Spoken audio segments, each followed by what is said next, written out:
Moving forward, we are going to look at systems of voting, the actual voting and procedures involved.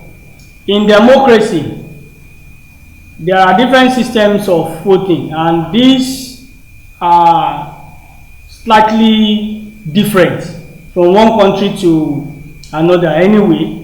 But on a general note, these we have about 3 or 4 systems of voting which are considered to be general and applicable to most countries of the world, in democratic countries of the world. The first one is what we refer to as the plurality or the simple majority system of voting, while the second one is absolute majority system, and the third one is called or referred to as the proportional representation system. In simple plurality system, we also refer to this system as the first past the post system. The first past the post, simple majority or plurality system of election or voting is the type of voting system in an election in which a candidate that scored the highest number of votes among various contestants is guarded as the winner and is equally declared as the winner, even if it's just with one vote. That is where the name is being taken from, plurality system or first past the post or just simple majority. So for instance, this system of voting is applicable in a constituency, for example now, that has up to 70,000 voters, while 3 candidates are contesting for a parliamentary seat. At the end of the electioneering process, the following number of votes are gathered at the end of voting process. Candidate A scored 30,000, candidate B 28,000, and candidate C scored 12,000. Illustratively, even without adding or removing anything, it is glaring that the candidate with political party A is the one that will be declared as the winner because he is regarded as the candidate that polled the highest number of votes among other competitors that he actually contested with, because other competitors had lesser number of votes compared to him.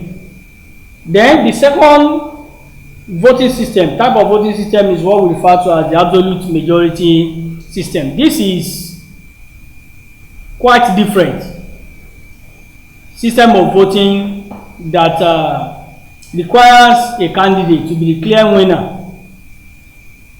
A candidate that must be declared a winner must have to score more than 50% of the total vote cast.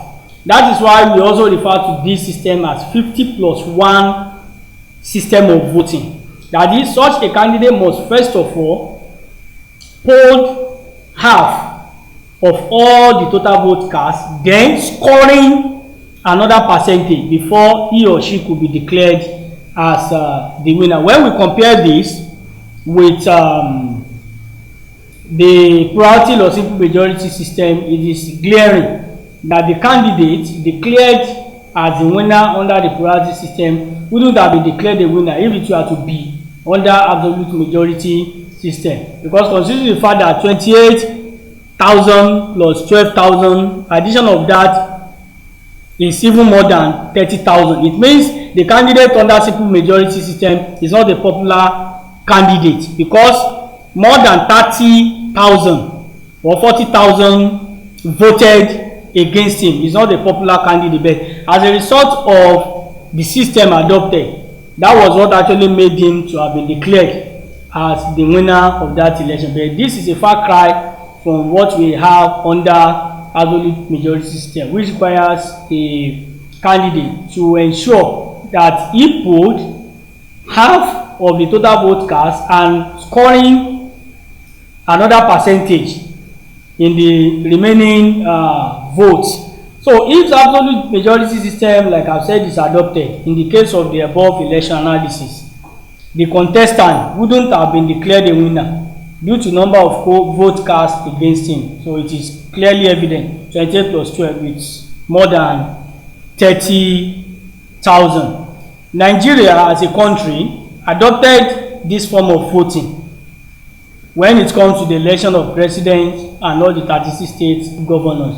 That is, for a president to have been elected and declared elected by the National Electoral Commission in Nigeria, such a contestant must first of all score 50%, that is half of the total vote cast, and scoring other number of percentages, 12 2/3, having 2/3 of all the total vote cast in at least 24 of all the 36 states of the federation.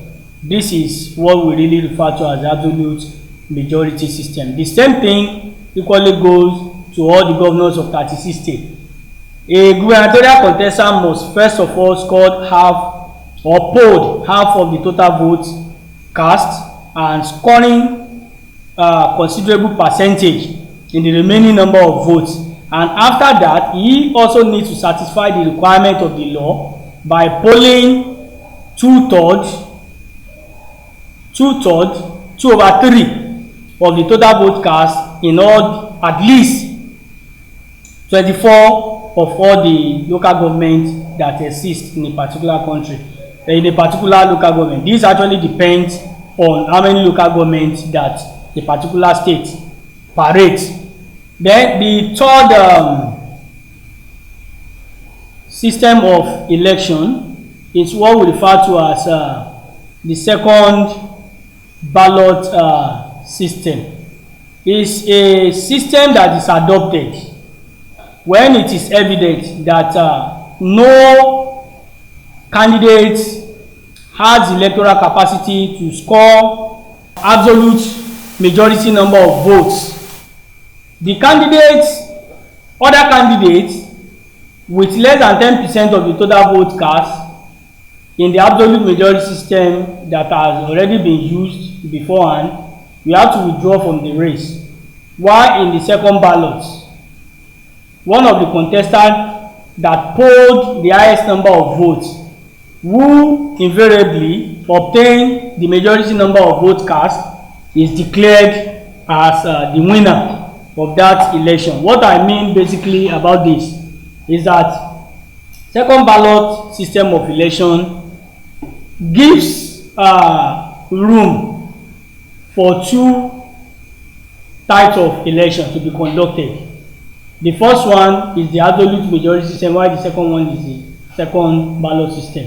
After the absolute majority system, if there is no clear winner as suggested by the absolute majority principle, then those contestants who are regarded as having less than 10% of the total vote cast will be made to withdraw from this first election, the absolute majority system, while the remaining contestant will have to go for another round of election from its name, second ballot. That's the second round of the absolute majority system if we record no clear winner. So whoever that now polled the highest number of votes cast is considered as the winner of that election.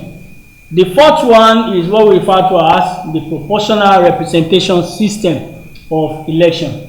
This is a system of election that is considered fair and humane to all political parties and even their candidates who contest in the parliamentary election. The reason is simply because this system is used to elect representatives in a multi-member constituency, and it is used on the basis of securing representation in parliament. I've said this already, in such a way that each group or political party gets seats allocated to proportionally based on the number of votes allocated to it. For instance, if a particular political party and the candidate of that party scored 10% of the total vote cast. Then they have to work out some mathematical calculation to determine if peradventure there are 50 seats in the parliament. Then we have to work out the 10% of 50. That is the total number of seats that will be allocated to the political party.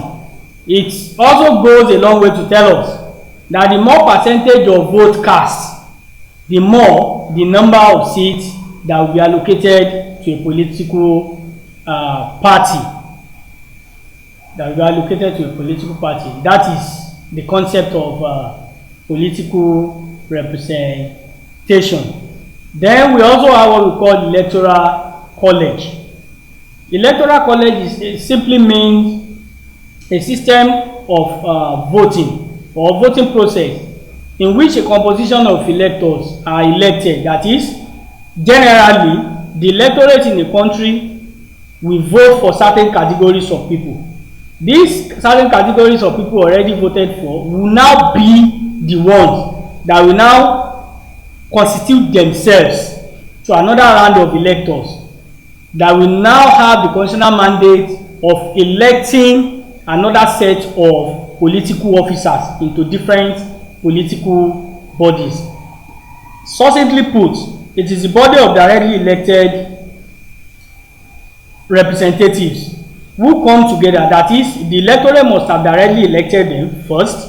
They will now come together with an intent of voting for other political office holders, and by so doing, they will have to come together for the purpose of electing other representatives of on behalf of the people. This makes it a kind of indirect system of electing our representatives. Then general election is another type of election that we have.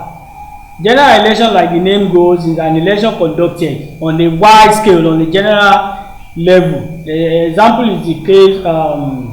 Example was the case of Nigeria in 2019 general election that comprises the presidential election, the House of Representatives election, the state houses of assembly election, and the senatorial election. All these are conducted generally together on one day. So there are elections conducted among different competing political parties with a view to choose or elect representatives of people into different elective positions. I've just stated this: governorship, House of Rep, Senate, and presidential elections. Some of the elections that are considered to be part of general election. Then we also have what we call the plebiscite of referendum. This is not an election per se, but it is also an election, and it's an election that could be regarded as yes or no type of election that is normally being used to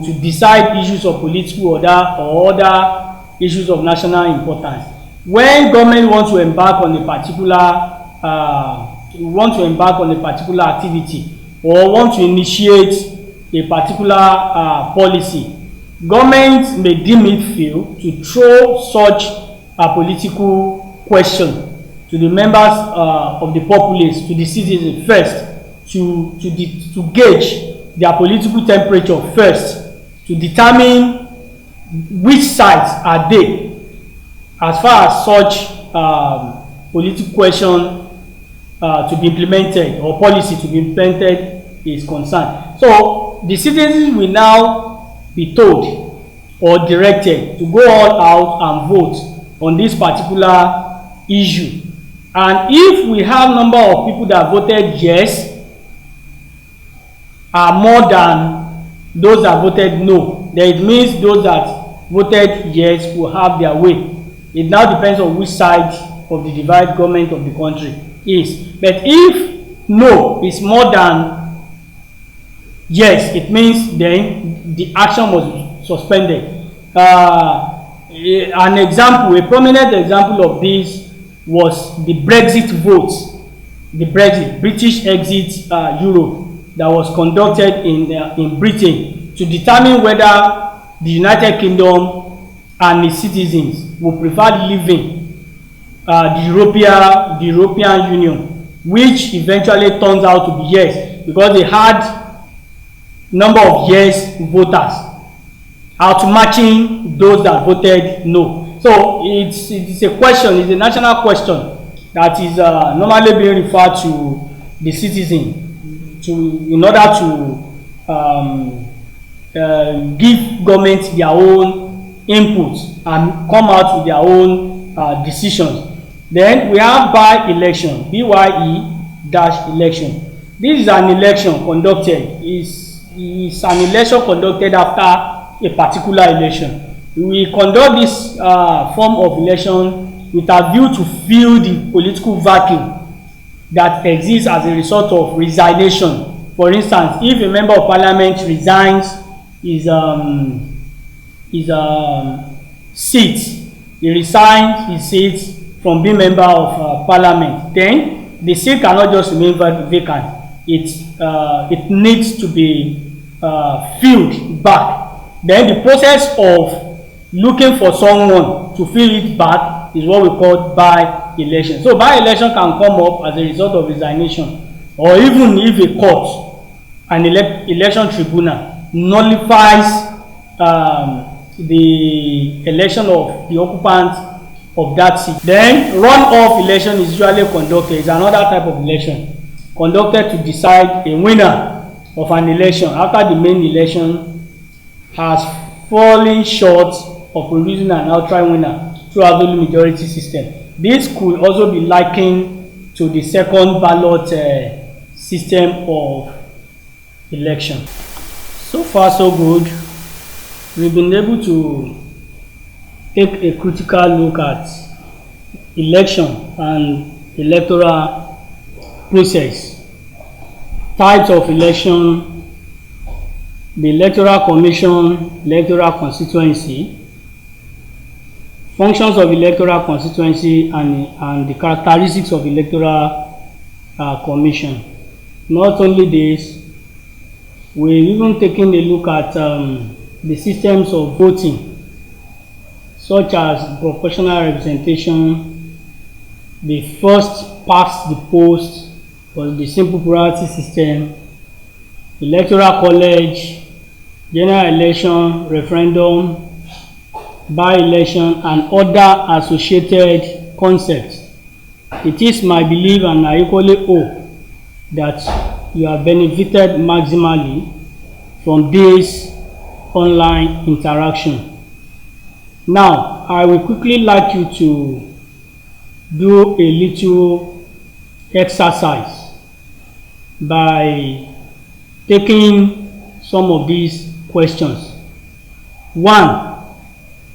Itemize the reasons for the establishment of electoral commission. That is number 1.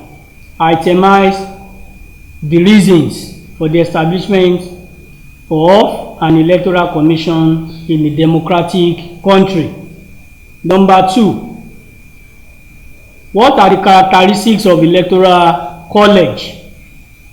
Number 2. What are the characteristics of an electoral college? And mention 3 countries that operate with this system of election.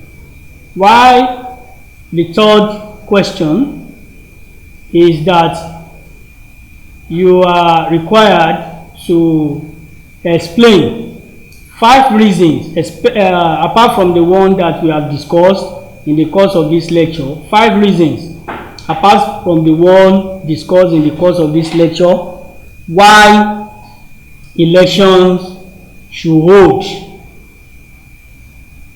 Why elections should hold in a democratic country. Until next time, when we shall meet, I want to say thank you. God bless, stay safe, and be alert.